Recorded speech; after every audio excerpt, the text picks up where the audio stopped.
ku soo biir kanaalka sahanka dunida oo subscribe saar haddii aad ku cusub tahay.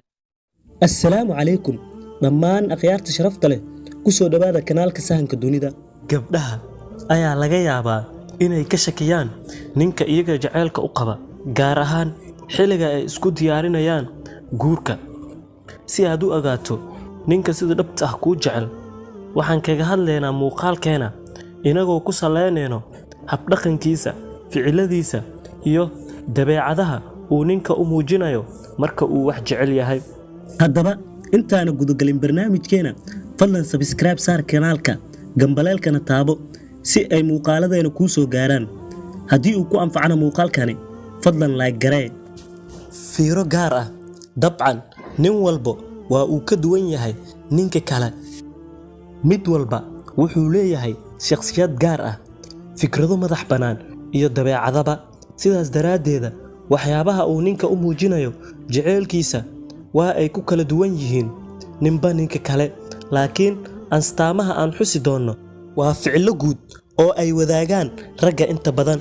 Laakiin hadduusan ninka lahayn astaamahan, micnaheedu maahan in uusan wax jaceyl ah kuu qabin. Sidaan rag u wadanahay, waxaan wadaagnaa sifooyin muhiim ah. Lambar 1, dhegeysiga. Ninka sida dhabta ah kuu jecel wuxuu si taxadir leh u dhageystaa wax walba, xitaa haddii uusan xiiseyneynin hadalkaaga. Sidoo kale, wuxuu ahmiyad weyn siinayaa macluumaadka aad bixinayso, sababtoo ah wuxuu rabaa inuu ogaado tafaasiil dheeraad ah. Astaanta labaad, daneenta. Waxaa la sheegaa in ninka wax jecel uu yahay kan daneeya wax kasta oo lamaanihiisa nolosheeda ku saabsan. Haddii ay fiican yihiinna waa uu ku farxaa, haddii ay xun yihiinna waa uu ku qaataa. Astaanta saddexaad, ku hor amaanida dadka hortooda.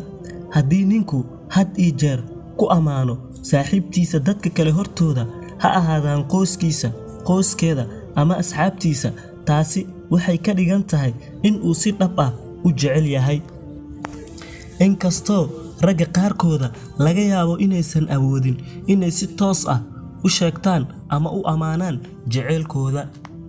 Astaanta afraad, istusida ama isku dayida soo jiidashada. Ninka wax jecel wuxuu mudnaanta koowaad siiyaa saaxiibtiisa, sidaas daraaddeeda wuxuu isku dayaa sidii uu ku soo jiidan lahaa uuna kaga heli lahaa taageero.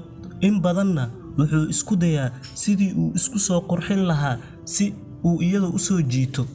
Taasina waa astaan kuu caddaynaysa in uu ku jecel yahay haddii uu iskaa tuso.